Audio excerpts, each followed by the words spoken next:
Hello my friends and welcome. You see what I see? Yeah, that's the Pokrovsk direction where Ukrainian army goes full in on a counterattack. For the last 24 hours Ukraine has propelled towards Kucherov Yar, closer taking this part of the ground.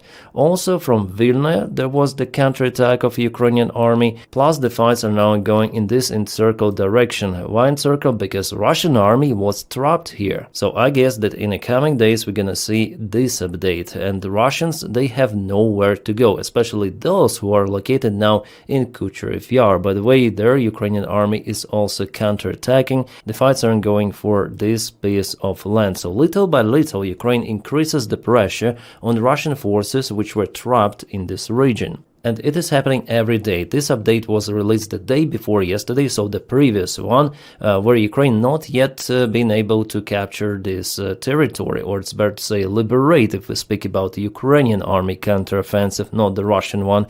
And here there was also further movement as for today. But here we see that Ukraine already moved towards Vladimirovka, yes, with infantry forces, backed up by Ukrainian drones, which definitely means that all of those Russian strikes, they basically failed towards the same village. Let's go to interactive map, also from the same analytic Michael73. The link for his media is in the video description just below. Thank you, Michael73, for doing this job, analyzing all of the drone videos and geolocating what is actually happening on the front lines. And you may see how many of the Russian vehicles definitely were lost here. It is absolute craziness. Actually, I haven't seen those vehicle losses in Ruzzian and near Boykivka. Let's check it out.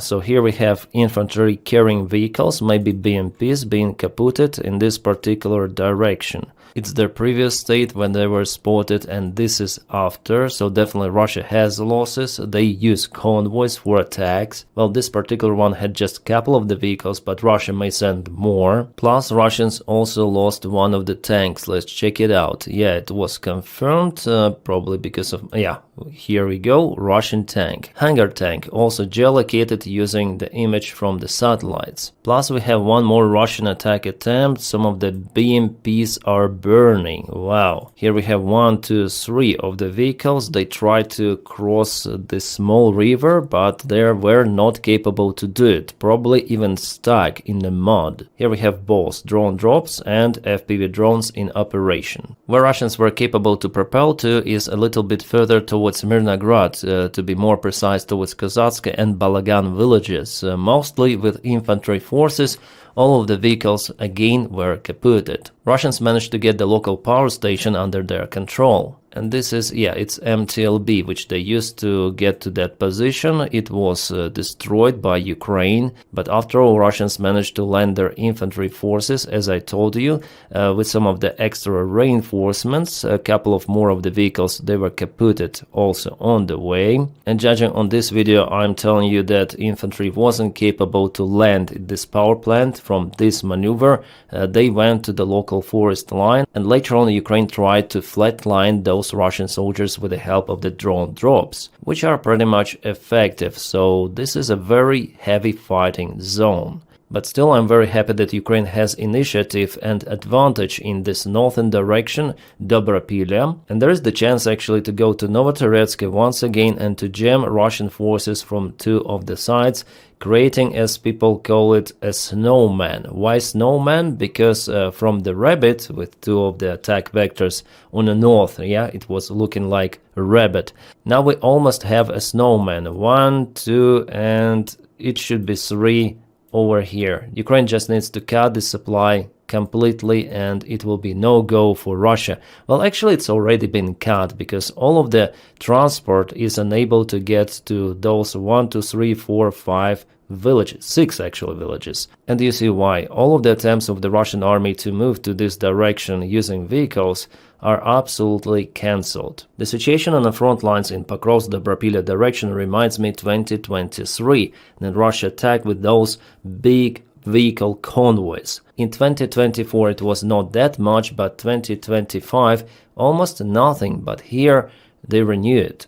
And you know, I look at this military map and I compare it to the information which we obtained from Ukrainian intelligence and Ukrainian officials before, including President Zelensky, who stated that Russia is getting ready for the massive attack in autumn, And is it really happening? Yeah, if it is like that, it means that it sucks. Because really, Russia, what is happening? You have so incompetent command. They send the forces to one way, literally, with the heaviest losses possible. And what's the outcome?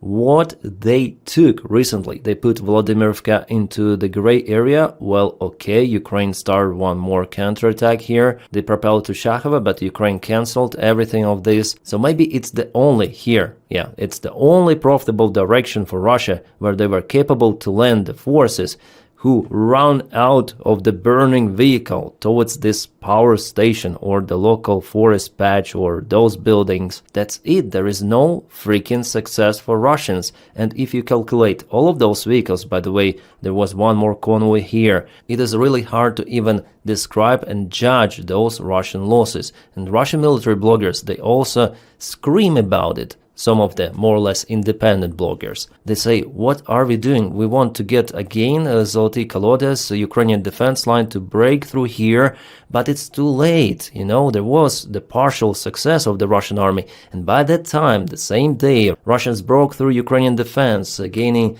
lots of the territory, 17 kilometers per couple of days, maybe maximum 3 days. By that particular time, Russia should have sent reinforcements, but they didn't have a thing here. And I would say that this thing was a pure lack for Russians. Ukraine simply didn't have enough infantry forces to protect this part of the front lines. Russians, first of all, advanced with the sabotage groups, then they caused some of the panic among Ukrainian defenders behind the front lines, so our guys decided to retreat, and Russia sent more reinforcements, no longer sabotage groups.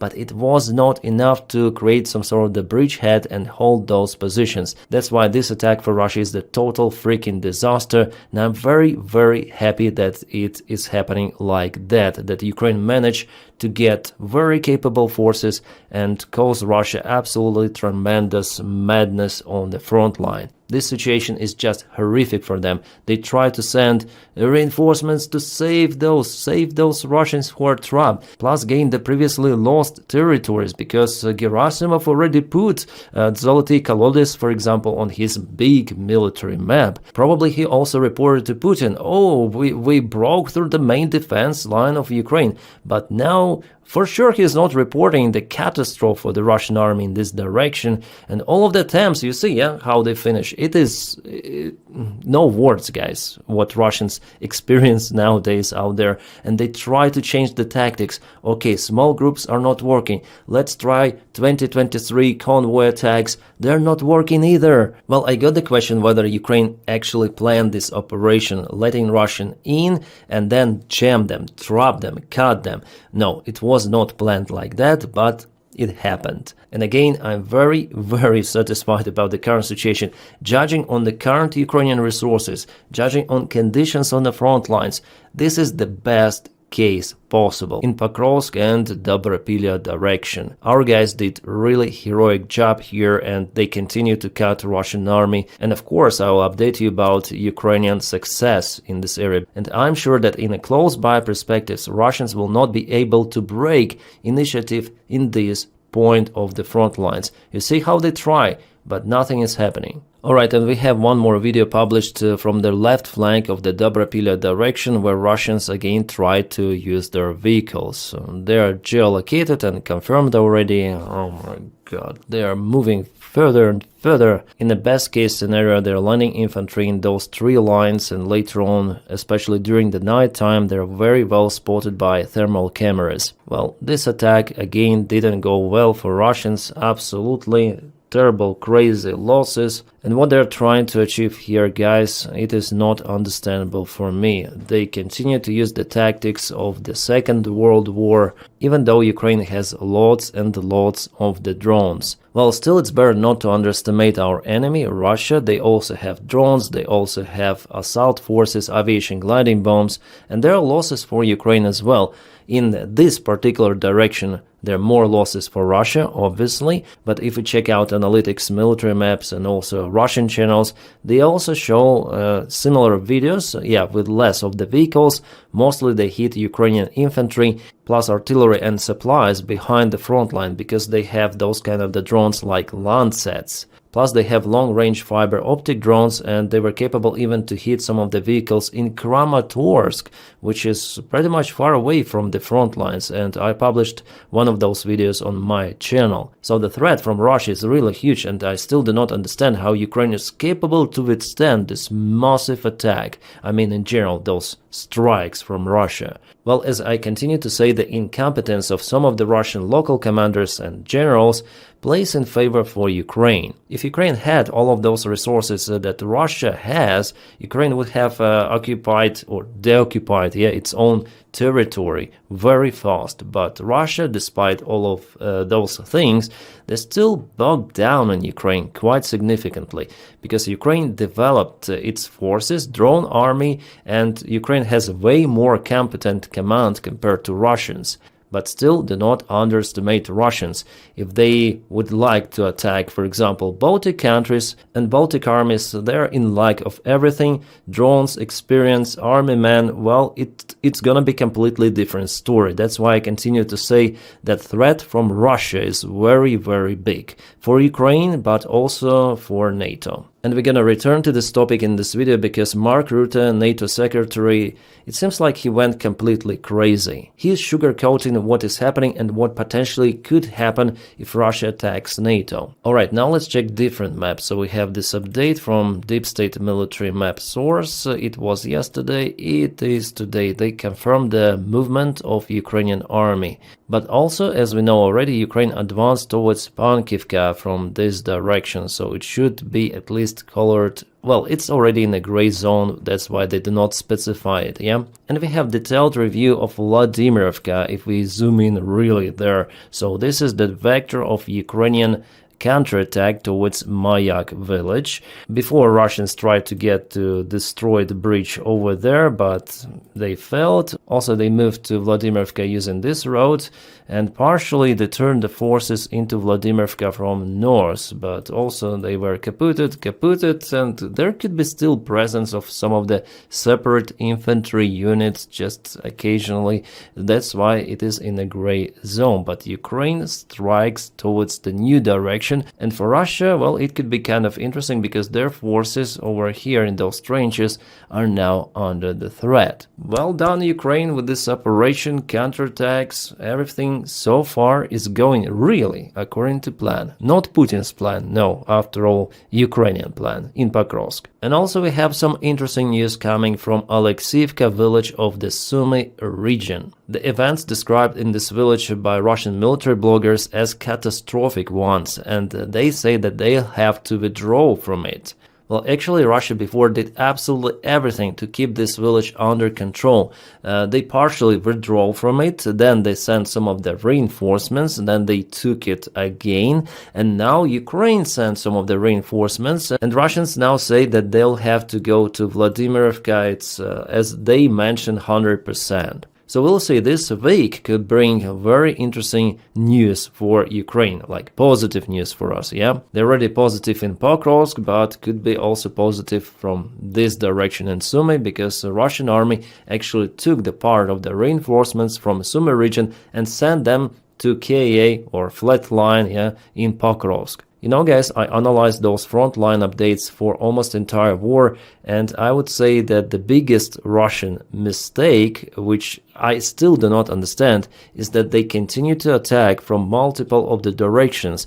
They disperse their forces. They are unable to concentrate in one specific spot to gain some of the advantage over Ukraine. Even though they have prevailing forces, it doesn't necessarily mean that they might have some tactical even success. I still do not know why Russia is fighting like that. Maybe they want to attract Ukrainian army elsewhere on the front lines, but at the same time Russian army doesn't have those significant reserves, and the attacking army should have at least 3 times more soldiers compared to defending side, and not just soldiers but all of the resources. For this reason, even though the Russian army is big, but they still have those small advancements elsewhere on the front lines, but in some directions like Pokrovsk, no, they're losing. And that's the reality of the current war. Blitzkrieg is not possible for Russia. It's going to be a very long, exhausting war if the policy of Russian army and the Russian political crazy management continues.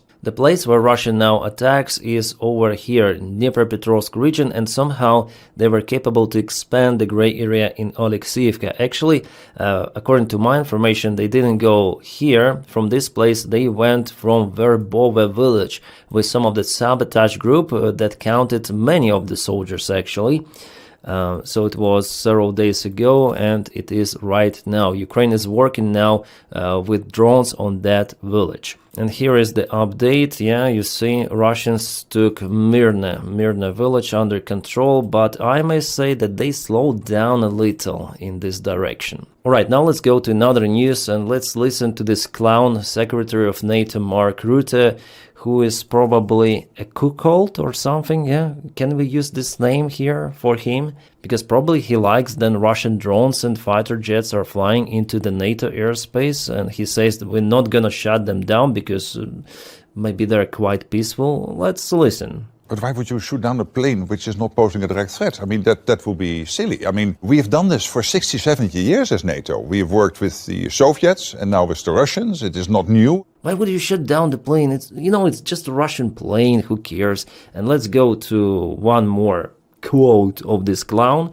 and later on I'm gonna tell you what I think, literally. Well, I think I already mentioned my opinion about this particular topic, but I want to say more, like expand this question, yeah? But obviously, let's not overstate what Russia is capable of. And we know that their fighter jet pilots are famously not successful in steering these fighter jets, and their captains do not know how to lower an anchor. So, given all the stuff they create on the seabed. So he continued to tell that we are so mighty as a NATO organization that Russia is just not capable to even reach our level. Their fighter jet pilots they're crazy. Balalaika, vodka, let's go fly, ooh, wow. Ruta, it's not like that. And I'm sure that in case of the full-scale conflict between Russia and NATO, NATO will be very surprised because they are not freaking ready, and they show that they are not ready. And this rhetoric actually encourages Putin. Let me tell you what I mean. Let's start from Putin, yeah, and how he threatens sometimes NATO, Western countries, of how he and Russia might use nuclear weapons. It is happening through many of the voices, sometimes kind of rare, but we heard from Putin. Since Donald Trump was elected, it's not happening every interview because Donald Trump simply doesn't like this, as he calls, N-word, which means nuclear. So Putin lowered this rhetorics, and indeed, Russia has lots of the nuclear weapons.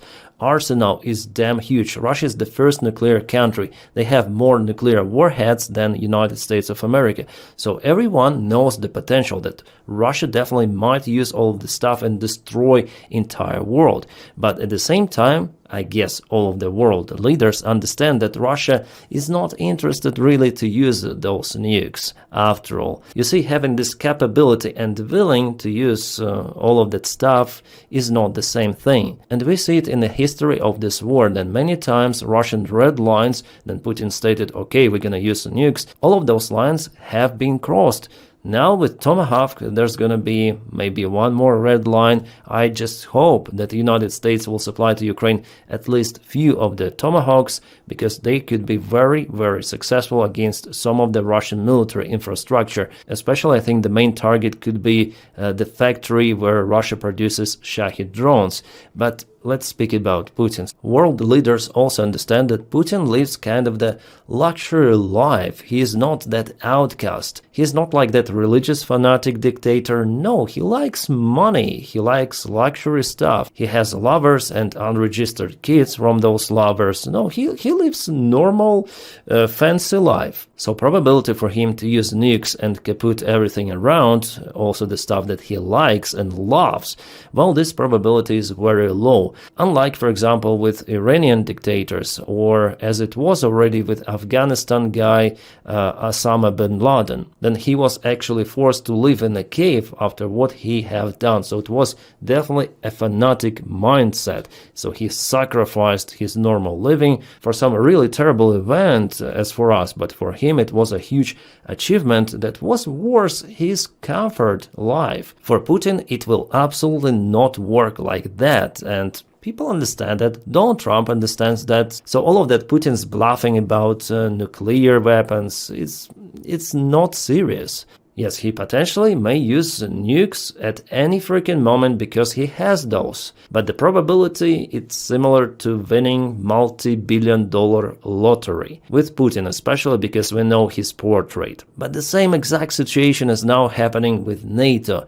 Rutte says, we are so strong, we are so mighty, we can destroy like everything. And Russia is not even close to our mighty power. But at the same time, Russian airplanes are flying to the NATO airspace, drones are flying, and NATO is not doing a thing to shut down those drones over their own military bases. Like, what the hell is happening? And Putin sees everything of that, and he understands the bluffing because he's bluffing himself with his nuclear weapons. So he looks at the signal from the Secretary of NATO that Russian airplanes do not possess threat. Okay, next time let's send them deeper into NATO airspace. Let's see, then they will be triggered, by us. Or more drones, more cable cuts, any sort of the sabotage acts. Putin might try to reach those red lines of NATO, which are absent, as we see. So this clown Rutte definitely encourages Russia for this escalation act without being physically capable to defend NATO airspace against drones. Shutting down the Russian airplane in your airspace is pretty much logical. It's the violation of your territory. Doesn't matter if it is ground or air. As Rutte says, no, it's a big difference. No, it's not. It's not according to any sort of the law. According to jurisdiction, your territory is also airspace that goes infinite to the space. So it doesn't even matter at what altitude Russian planes fly. And how do military airplanes are not possessing any threat for your country? They are, first of all, military. They fly with ammunition, with rockets. They were pictured by your own NATO fighter jets, by pilots. Those images are available in internet. Like, Rutte, what the hell are you talking about? Well, here with those kind of the statements, Rutte confirms my deepest, I would say, fears about NATO organization, that it might be similar to United Nations. They have tons of the bureaucrats, something is happening out there, money are flowing, but what could happen in case of the real escalation? Like, it is already happening, this escalation, and they're doing absolutely zero. Repositioning your fancy F-35 airplanes from one country to another closer to Russia does not resolve this problem because they are not in use against the Russian airplanes. They were used just occasionally against some of the Russian drones. Then they really entered Polish airspace, lots of them, 19 at least, and just 4 were shut down. And Rutte simply doesn't understand the potential threat of the full-scale war on the ground with Russia, because Russian army, it will be successful. At least initially, maybe in the midterm, they will be successful because they have drones. Every kind of the drones, Lancets, Shahids, FPV, everything Russia has. NATO has Nothing. Drone army is not yet been created in any sort of the NATO country. They do not understand, it seems like, what is happening and what kind of the realities are out there. For Ukraine, it is logical. And why Ukraine was capable to stop Russians?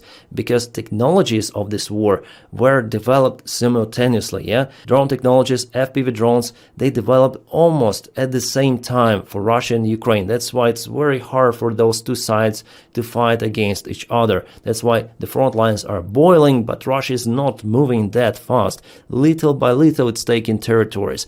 But imagine Russia drone army is fighting against undeveloped NATO army. Why undeveloped? Because no drone protection for their tanks, vehicles. They still look like they are taken from the parades.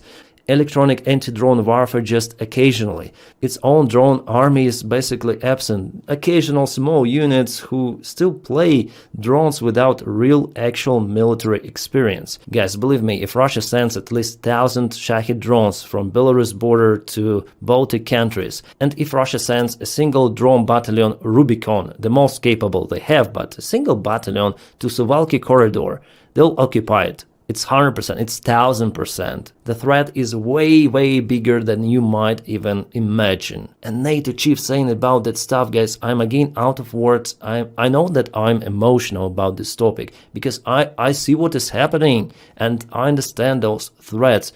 Take those seriously. And what NATO is doing is the worst possible thing. They encourage Putin to attack them, doing nothing about drones and airplanes, and with this stupid, clownish rhetorics. This guy should be fired, absolutely expelled from NATO. He is a stupid clown. Is that they are saying if a plane would pose a threat, we have the authorities to do, if necessary, the ultimate.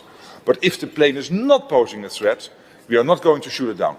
And then we will gently guide it outside the airspace. This is exactly what they should do. Gently guide out, yeah. Alright, about Tomahawks once again. This week it's gonna be a decisive meeting in the White House between President Donald Trump and President Zelensky. Trump says he may give Tomahawks to Ukraine. Is he bluffing? This is the article from what? From the New York Times. Well, I think he could be bluffing, maybe even not. The probability is again very low for Ukraine to obtain those missiles. Our allies in the European Union, they ask for more air defense missiles to Ukraine and more systems. Hopefully Ukraine will get everything of that because Russia, after all, strikes Ukraine very hard. But even if the United States supply those missiles to Ukraine, somehow it will not be a bunch of those missiles. Just few of those, it is already understandable because there are not enough ground launchers for Tomahawk missiles. Maybe a couple of them are available somewhere. So I'm not pretty much optimistic about it. I hope that at least few of those will be supplied to Ukraine, so Ukraine could use them against Shahid factories, as I already mentioned you before. But anyways, I'm happy that there is the change in rhetorics of White House and White House officials, because before they just hated Ukraine, they hated Zelensky, and for them it was like clear that Ukraine is unable to win in this war, that Ukraine should obey Russian terms, give up its own territories and make some sort of the peace deal. But now I see that they press Russia more. So Pete Hexon, during the meeting in Europe, he calls for more support of Ukraine. Let's listen to this kind of the short clip. Now, if this war does not end, if there is no path to peace in the short term, then the United States, along with our allies, will take the steps necessary to impose costs on Russia for its continued aggression. If we must take this step, the U.S. War Department stands ready to do our part in ways that only the United States can do. We remain clear-eyed about the fact that the most effective deterrents to Russian aggression are, number one, a lethal, capable, and European-led NATO, and number two, a combat-credible Ukrainian military able to defend itself and thereby continue to deter Russian aggression along NATO's border. Again, peace through strength. I think a few months ago it would be unimaginable to hear it from Secretary of War. Well, he is actually Secretary of Defense. So something died in this forest. Something extraordinary happened that they changed their rhetorics. And I hope that on this wave of testosterone, the Department of War, together with Donald Trump, will give Ukraine Tomahawk missiles. But again, they're not speaking about direct military support as it was with the previous White House administration.